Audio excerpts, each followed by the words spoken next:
Hi everyone, আমি মনীষ এবং কে a study সেন্টারে তোমাদের প্রত্যেককেই স্বাগত। দেখো, আজকে আমরা রেলের 2024-এর এএলপি টেকনিশিয়ান আরপিএফ পরীক্ষায় আসা ম্যাথের পার্সেন্টেজ বা শতকরা থেকে যে সকল প্রশ্নগুলি এসেছিল তাদের মধ্য থেকে 10টি প্রশ্ন আলোচনা করব এবং এটা হলো আমাদের শতকরার ক্লাস 1। তাহলে চলো আজকের ক্লাসে কি কি প্রশ্ন রয়েছে সেগুলো দেখে নেওয়া যাক। তাহলে দেখো, প্রথম প্রশ্ন রয়েছে, যদি চায়ের দাম 20% বৃদ্ধি করা হয় তাহলে একজন গৃহকর্তাকে কত শতাংশ চা পান কমাতে হবে যাতে তার চায়ের ওপর খরচ অপরিবর্তিত থাকে। তাহলে দেখো, খরচ যদি অপরিবর্তিত থাকে এই টাইপের অঙ্কগুলো আমরা দুটো পদ্ধতিতে সলভ করতে পারি। এক হচ্ছে রেশিও আর এক হচ্ছে শর্ট ট্রিক। তো প্রথমে আমি এটাকে রেশিওর সাহায্যে সলভ করে দেখাচ্ছি, তারপর মাত্র কয়েক সেকেন্ডে কিভাবে এটাকে সলভ করা যায় তার যে শর্ট ট্রিক সেটাও আলোচনা করব। তো রেশিওতে সলভ করতে গেলে আমাদের প্রথমে এই যে পার্সেন্টেজের মানটা দেওয়া রয়েছে এর ফ্র্যাকশন ভ্যালু জানতে হবে। তো দেখো, 20%-এর ফ্র্যাকশন ভ্যালু হচ্ছে 1/5। তো প্রথমে দেখো বলা হয়েছে চায়ের দাম 20% বৃদ্ধি করা হয়েছে। তো দেখো, আমি এখানে লিখছি দাম আর এখানে লিখছি পরিমাণ,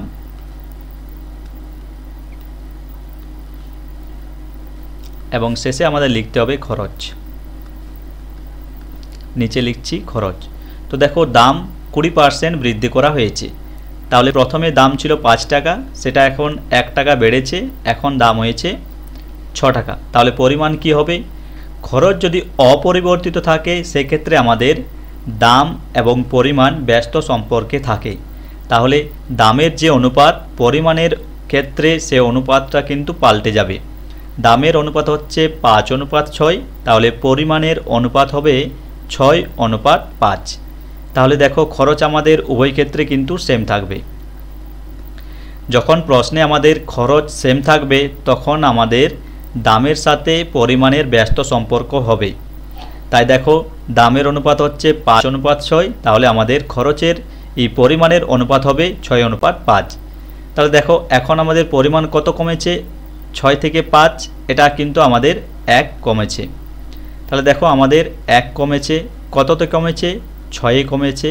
তাহলে আমাদের পার্সেন্টেজে যেহেতু বের করতে হবে তাই এটাকে আমাদের 100 দিয়ে গুণ করতে হবে, এবং এটা সমান হয় আমাদের 16.23%।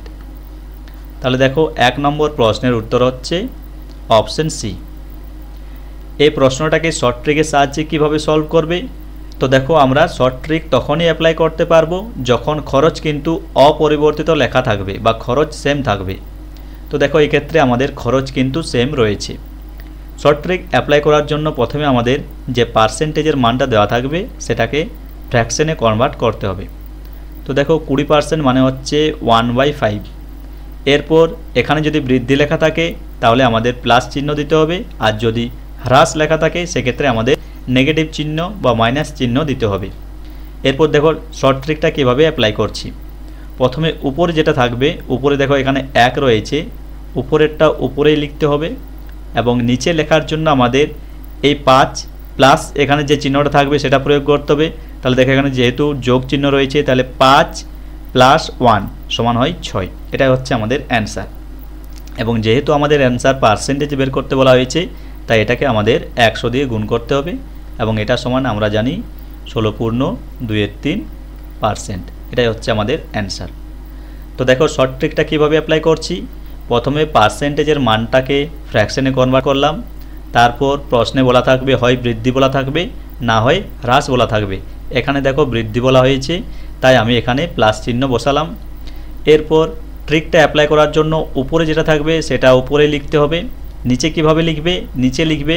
নিচে যেটা দেওয়া রয়েছে সেটা প্লাস এখানে যে চিহ্নটা থাকবে সেটা প্রয়োগ করতে হবে। তো দেখো, এখানে প্লাস রয়েছে, 5 + 1 সমান হয় 6, সেটাই আমি নিচে লিখলাম। এরপর 100 দিয়ে গুণ করতে হবে, তাহলে আমরা কিন্তু উত্তরটা পেয়ে যাব। এটা হচ্ছে শর্ট ট্রিক।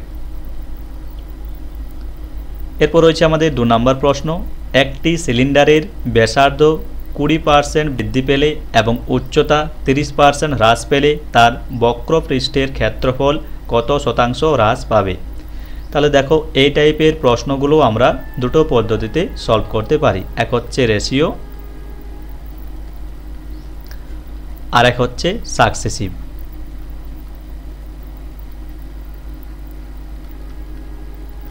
দেখো সাকসেসিভ পদ্ধতিতে আমরা তখনই সলভ করতে পারবো যখন এই যে পার্সেন্টেজের ভ্যালুগুলো পজিটিভ মানে ইন্টিজারে দেওয়া থাকবে।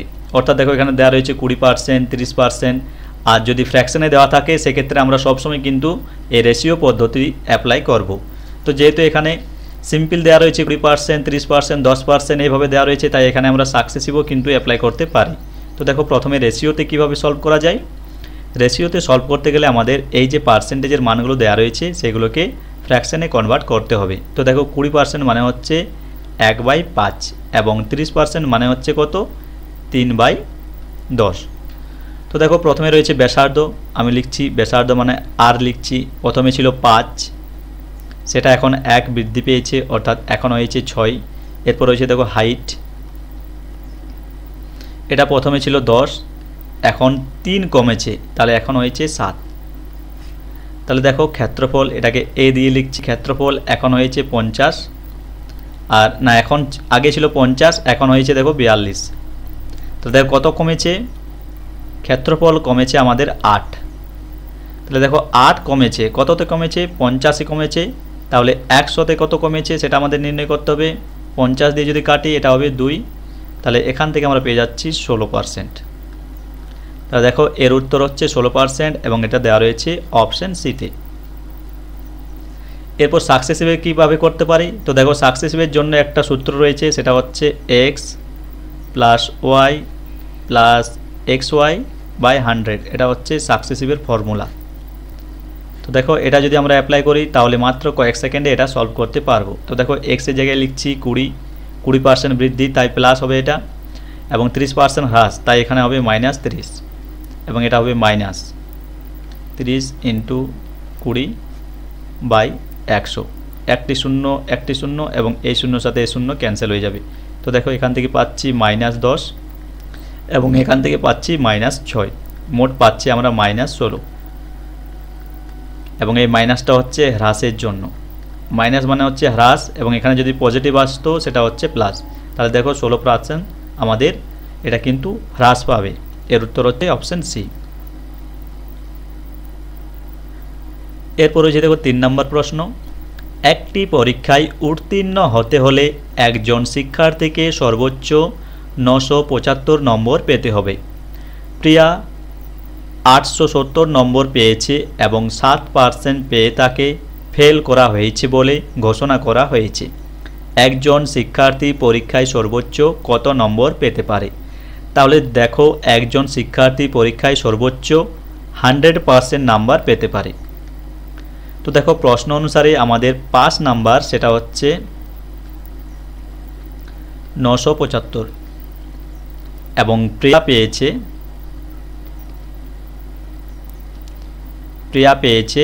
870। তাহলে দেখো প্রিয়া 5 নাম্বার থেকে কত কম পেয়েছে? প্রিয়া 5 নাম্বার থেকে 105 নাম্বার কম পেয়েছে, এত কম পেয়েছে। এবং দেখো প্রশ্ন অনুসারে 105 নাম্বারটাকে 7%-এর সাথে তুলনা করা হয়েছে। তাহলে দেখো 7% সমান আমরা লিখতে পারি 105। তাহলে এখান থেকে আমরা 1% সমান লিখতে পারি 15। এটা কাটো, এটা হয়ে যাবে কত, 15। তাহলে 1% সমান আমরা লিখতে পারি 15। তাহলে দেখো আমাদের পরীক্ষায় সর্বোচ্চ নম্বর হচ্ছে 100%। তাহলে এখান থেকে আমরা 100%-এর মান বের করতে পারি। দুটাকে 100 দিয়ে গুণ করলে পেয়ে যাচ্ছি 1500। তাহলে দেখো এর উত্তর হচ্ছে 1500, এবং এটা দেওয়া রয়েছে অপশন বিতে।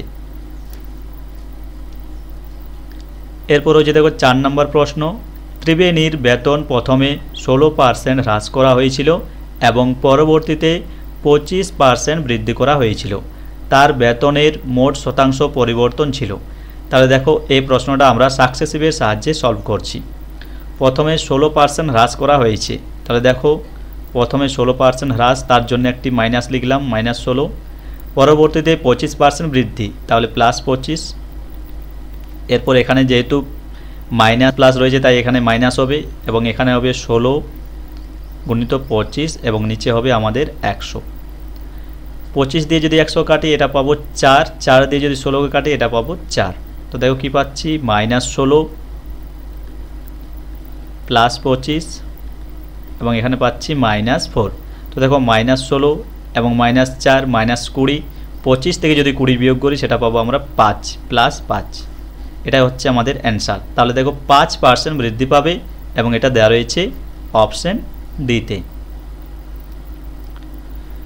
এরপর রয়েছে 5 নম্বর প্রশ্ন, যদি একটি গোলকের ব্যাসার্ধ 20% বৃদ্ধি করা হয় তাহলে নতুন আয়তনটি মূল আয়তনের কত শতাংশ হবে?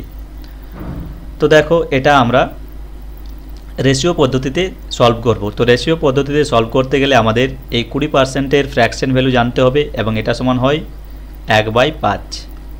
এরপর দেখো গোলকের আয়তনের সূত্র হচ্ছে গোলকের আয়তন। গোলকের আয়তন হচ্ছে 4/3 পাই r3। তো দেখো প্রথমে আর ছিল আমাদের 5, সেটা এখন বৃদ্ধি পেয়েছে কত, 1 বৃদ্ধি পেয়েছে, সেটা হয়েছে 6। তাহলে দেখো আমাদের গোলকের আয়তন বের করতে গেলে r3-এর মান বের করতে হবে, অর্থাৎ এখান থেকে আমরা r3-এর মান বের করছি। তো দেখো প্রথমে ছিল 5, অর্থাৎ 5-এর কিউব হচ্ছে 125, এখন হয়েছে 6, 6-এর কিউব হচ্ছে 216। তাহলে প্রশ্নে বলা হয়েছে নতুন আয়তনটি মূল আয়তনের কত শতাংশ? নতুন আয়তনটি মূল আয়তনের কত শতাংশ? তাহলে দেখো নতুন আয়তন হচ্ছে এটা, তাহলে এটা আমাদের উপর লিখতে হবে নতুন আয়তন। মূল আয়তন হচ্ছে এটা, এটা আমাদের নিচে লিখতে হবে। কত শতাংশ মানে 100 দিয়ে গুণ করতে হবে। তো দেখো এটা যদি 25 দিয়ে কাটি এটা পেয়ে যাব 4, 25-এ 100, এটা পেয়ে যাব 5। এরপর 4 দিয়ে যদি এটা গুণ করি কত পাচ্ছি দেখো 864/5 এবং এটা যদি ভাগ করি কি পাচ্ছি দেখো 1, তারপর হচ্ছে 7, তারপর হচ্ছে 2.8 এটা, এবং এটা দেওয়া রয়েছে আমাদের অপশন এতে। তাহলে দেখো 5 নম্বর প্রশ্নের উত্তর হচ্ছে অপশন এ।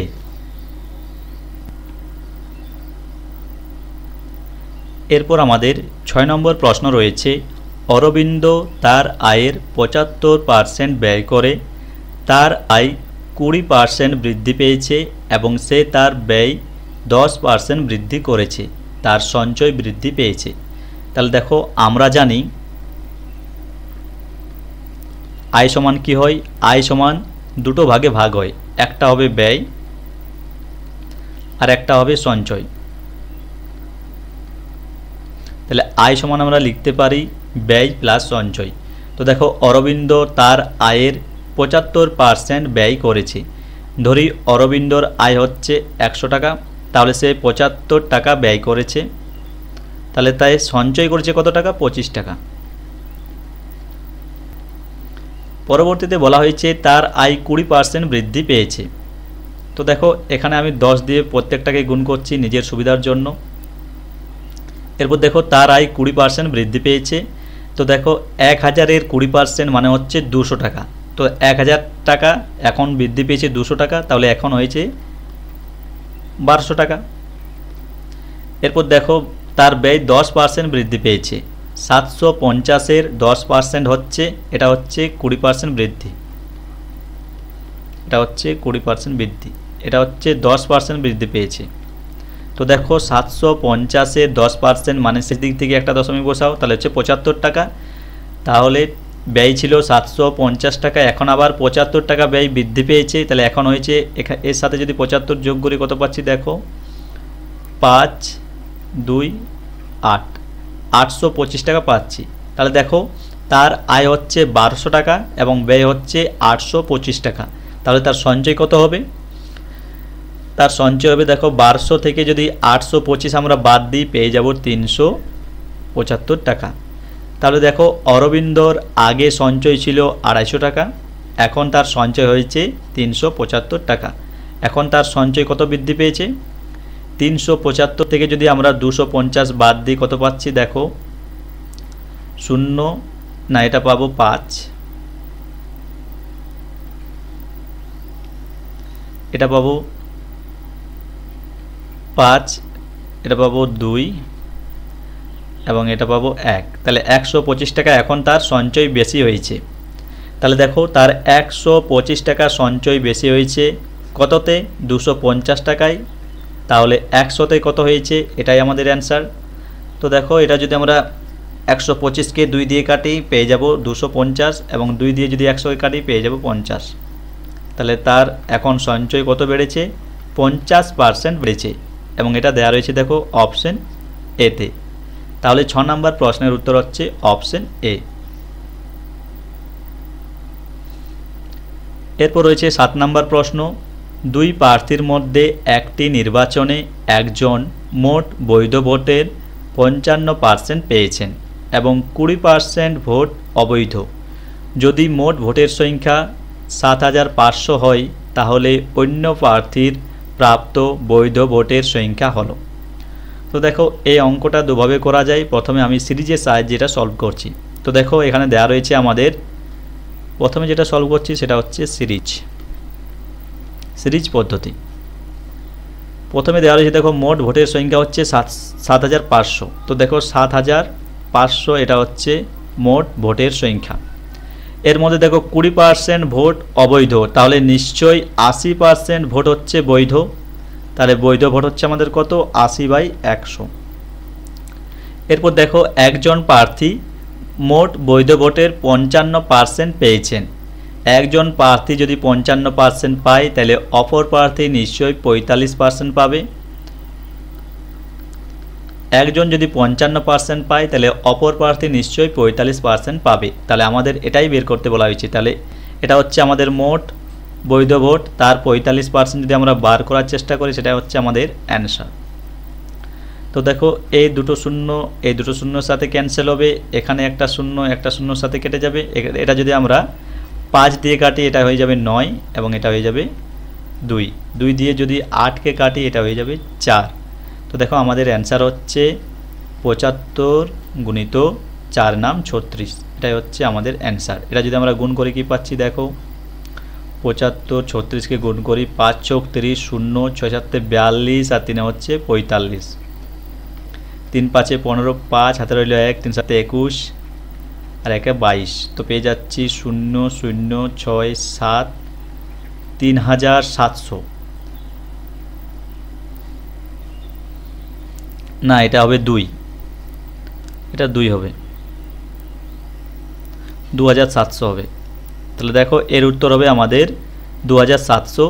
এটা সমান আমরা লিখতে পারি 2700, এবং এটা দেয়া রয়েছে আমাদের অপশন বিতে।